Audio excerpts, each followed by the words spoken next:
महाराष्ट्र में प्रतिमा के गिरने पर सियासी घमासान जारी। शिंदे सरकार के खिलाफ महाविकास अघाड़ी का प्रदर्शन जारी है। हुतात्मा चौक के गेट से गेटवे ऑफ इंडिया तक विरोध मार्च निकालेंगे। एनडीए के प्रदर्शन के खिलाफ बीजेपी ने भी मोर्चा खोला। सिंधुदुर्ग में छत्रपति शिवाजी महाराज की प्रतिमा गिरने के मामले पर हो रही है राजनीति और इसी के विरोध में बीजेपी नेताओं ने एनडीए के खिलाफ प्रदर्शन किया। मुंबई में आज छत्रपति शिवाजी महाराज की मूर्ति गिरने के विरोध में एनडीए का प्रदर्शन को देखते हुए गेटवे ऑफ इंडिया पर सुरक्षा बढ़ाई गई। आज हुतात्मा चौक से गेटवे ऑफ इंडिया तक एनडीए के नेता प्रदर्शन करेंगे। मुंबई में आज के लिए गेटवे ऑफ इंडिया पर्यटकों के लिए बंद। एनडीए के प्रदर्शन को देखते हुए चप्पे चप्पे पर सुरक्षा की तैनाती, तकरीबन 20,000 पुलिस और सुरक्षा कर्मियों की तैनाती की गई।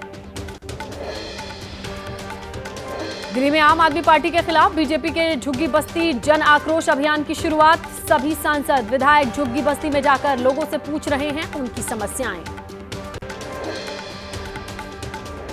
बीजेपी के जन आक्रोश अभियान पर बोले दिल्ली बीजेपी अध्यक्ष वीरेंद्र सचदेवा। कहा झुग्गी बस्ती के लोगों को हो रही है बिजली की बिल और पानी की समस्या।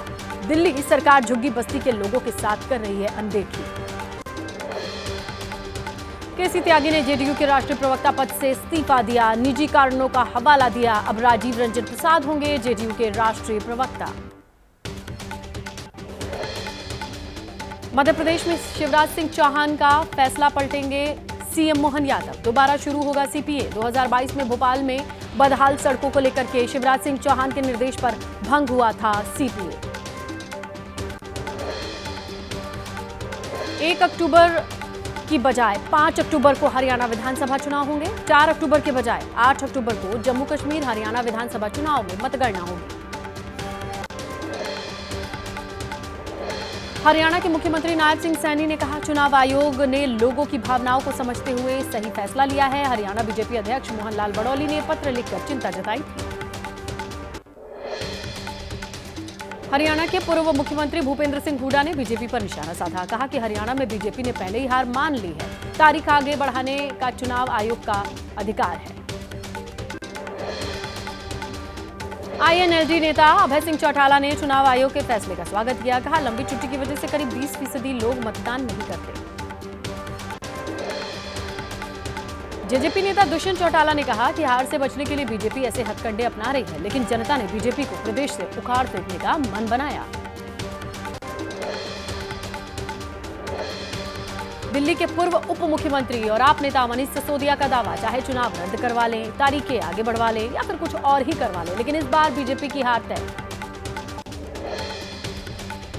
बीजेपी नेता आरपी सिंह ने कहा पहले भी टाली गई है चुनावों की तारीखें। बिश्नोई समुदाय की भावनाओं को देखते हुए ये फैसला लिया गया।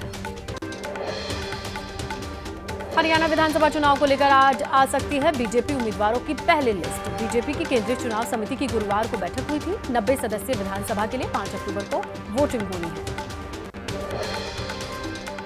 हरियाणा में आपका चुनाव प्रचार जारी। चरखी दादरी में केजरीवाल की पत्नी सुनीता, फरीदाबाद में मनीष सिसोदिया चुनाव प्रचार करेंगे।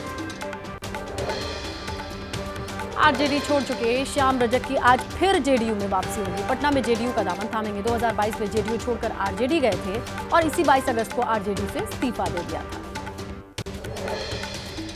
जन स्वराज के संयोजक प्रशांत किशोर का चुनावी अभियान जारी है। आज पटना में बड़ा सम्मेलन करेंगे। अल्पसंख्यक समुदाय के सैकड़ों लोग इस सम्मेलन में शामिल होंगे।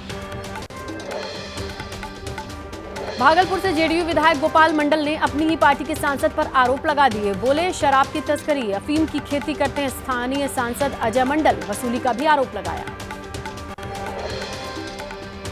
आरक्षण की मांग को लेकर के आरजेडी का पूरे बिहार में प्रदर्शन। ओबीसी एससी एसटी के लिए 65% रिजर्वेशन को अनुसूची 9 में शामिल करने की मांग है।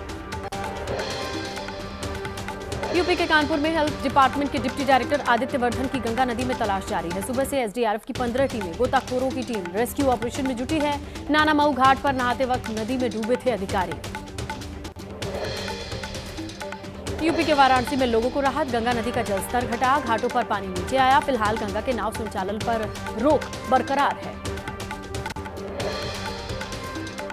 देश के दक्षिणी हिस्से में भारी बारिश के कारण रेल सेवाओं पर असर है। आज 6 ट्रेन कैंसिल हैं। 9 ट्रेन के रूट बदले गए हैं। रेलवे ट्रैक पर जल भराव के कारण दक्षिण मध्य रेलवे ने यह फैसला लिया। आंध्र प्रदेश में कई जगहों पर भारी बारिश के कारण उफान पर नदियां। विजयवाड़ा में पुलिचिंतला बांध पर पानी ओवरफ्लो हुआ है। पानी की धार को देखकर सहमे लोग। गुजरात के बाद आंध्र प्रदेश में बाढ़ का खतरा। सीएम चंद्रबाबू नायडू लगातार मॉनिटरिंग कर रहे हैं, जिलों के अधिकारियों के साथ संपर्क में हैं। आंध्र प्रदेश के कई तटीय जिलों में तूफान का खतरा है। मौसम विभाग ने अलर्ट जारी किया है। आज जिले में दस्तक दे सकता है समुद्री तूफान। लोगों से समंदर के नजदीक नहीं जाने की अपील की गई है। बंगाल की खाड़ी से उठा तूफान, अब इसका असर दिख रहा है। तटीय आंध्र प्रदेश में भारी बारिश का अलर्ट है। पूर्वोत्तर के कई इलाकों में भारी बारिश हो सकती है। गुजरात में भी बारिश की चेतावनी है। पश्चिम बंगाल के पश्चिमी मेदिनीपुर में मूसलाधार बारिश, घटाल इलाके में बाढ़ जैसे हालात। खेत, मंदिर, अस्पताल, सड़कों तक भरा पानी। गुजरात में बाढ़ बारिश के चलते सब्जियों के दाम में बढ़ोतरी। अहमदाबाद मंडियों तक नहीं पहुंच पा रहा है। पर्याप्त मात्रा में सब्जियां 300 रुपए प्रति किलो बिक रही है धनिया। यूपी के बहराइच में ऑपरेशन आदमखोर जारी। ड्रोन कैमरे की मदद से भेड़ियों की खोजबीन जारी। 6 भेड़ियों में से पकड़े गए 4 भेड़िए, 2 की तलाश में जुटी टीम। यूपी के बहराइच में 5 दिन बाद फिर भेड़िए की दहशत दिखाई दी। रात में 7 साल के बच्चे और एक शख्स पर उसने हमला किया। दोनों को अस्पताल भर्ती कराया गया। जारी है इलाके में भेड़िए का आतंक। बहराइच के करीब 100 गांवों में भेड़िए की दहशत है। कमिश्नर ने कहा कि भेड़िए का हमला रोकने के लिए लगातार निगरानी की जा रही है। वन विभाग की 15 टीमें तलाश में जुटी हैं। सीतापुर में बाघ की दहशत है। बाघ के झुंडे की कठिना नदी के किनारे जंगलों में होने की खबर आती है। दिन में अपने घर से बाहर निकलने से ग्रामीण बच रहे हैं। वन विभाग जल्द इन्हें पकड़ने का दावा कर रहा है। बेगूसराय में मोहम्मद सैफी पर गिरिराज सिंह के हमले का आरोप। केंद्रीय मंत्री ही ने कहा, अगर इस आदमी के हाथ में पिस्तौल होती तो ये मेरी हत्या कर देता, लेकिन मैं डरने वाला नहीं हूं। कोलकाता में डॉक्टर के रेप मर्डर का मामला। ममता बनर्जी के बयान पर जीतन राम मांझी ने कहा, कानून और व्यवस्था राज्य का विषय है। अगर उनसे नहीं संभलता है तो इस्तीफा दे देना चाहिए। कांग्रेस नेता अधीर रंजन चौधरी का टीएमसी पर आरोप। ममता बनर्जी सीबीआई को निशाना बनाकर अपनी जिम्मेदारी से बचना चाहती हैं। पश्चिम बंगाल सरकार की जिम्मेदारी है कि वो सीबीआई का सहयोग करे। सिंगर श्रेया घोषाल ने 14 सितंबर को कोलकाता में होने वाले म्यूजिकल कॉन्सर्ट को कैंसिल कर दिया। डॉक्टर रेप मर्डर को देखते हुए फैसला लिया। अब इसी साल अक्टूबर में होगा ये कॉन्सर्ट।